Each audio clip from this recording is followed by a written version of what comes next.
That's When you're standing over a golf ball, are you talking to yourself? Or like what are you saying right before you take that club back? Are you thinking exactly what you have to do? Do you have a don't swing hit it in the thought? water. Don't hit it in No, that just water. Yeah, Like definitely like not that. is there like are you like, all right, JT, like we're right here in the like are you talking to yourself? Do you hear your voice in there?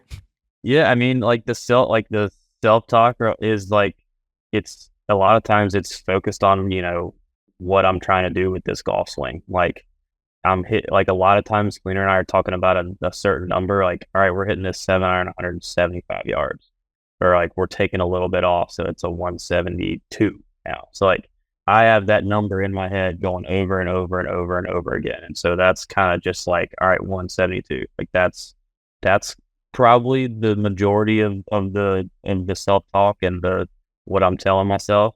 Um, but certainly every now and then there's like you kind of guide one like don't hit it left in the water, don't hit it, Right.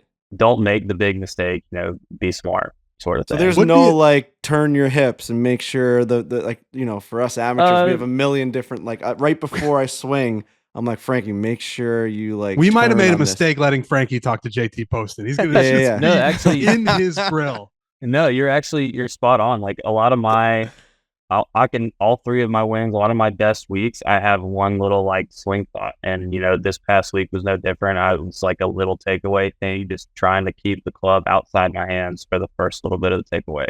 So pretty much every single swing this week, that was kind of my trigger, like I my love that. thought is I was Yeah, like, that's that's how I'm going. And it kind of set up the rest of the swing and then I could just let it go.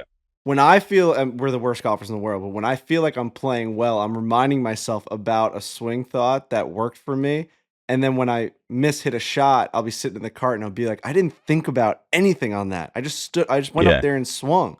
Like why am Yeah. and then the next hole I fix it and I hit a perfect little draw and I'm like, well, why have I been hitting this like fade the whole day? There's something that gets me to that position that hits that draw. Like I want that again. Why do I not think that way? So it's got to be like for you guys at that level to remember to do that process. I work with Dr. Brett McCabe all the time. We did videos, and I'm sure you see him down there. And it's like, Yeah. it's the process is so important. And for me, it's like it's secondary. I forget about it.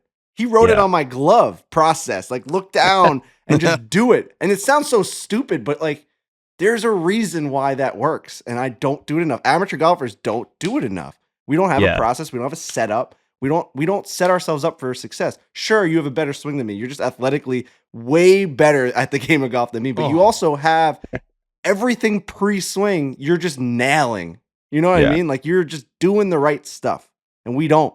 Yeah, it's a fine line. I mean, it's easy to get caught up and you start playing golf swing and you worry about all the different positions and is everything perfect? And the reality is like you are an athlete and like you can go out there and make the ball do what you want it to do. But for us, I feel like those little keys, those little triggers are huge. And like you Huge. said, it's part of that process of, every shot that you hit, you're going through a number, you're picking it up. Like for Aaron and I, we're picking a number, we're picking a target, and then I've got this, one little swing thought that kind of is my trigger to let it go.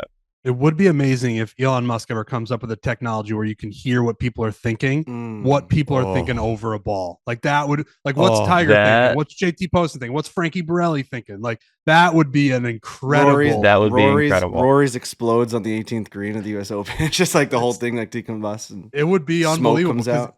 Because it is interesting to think like, what are you thinking over a ball? Because it could be a million things or it could be nothing. I don't think I'd be smart enough to hear what Bryson's thinking about. Talking about the US Open. I don't think I could follow that, but that would be pretty interesting. I mean, you get a lot of good insight on where guys are coming down the stretch and guys that are winning and guys that are folding, and it'd be pretty cool.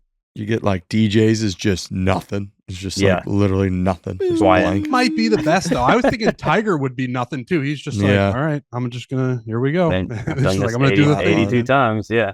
Right. Imagine he has self-talk. It's like you're the man. Dude, that would work. You're gonna make this because you're the best ever. And he's just like talking to himself. That would be a commercial every single day, like on TV. Just how cocky and incredible his self-talk is.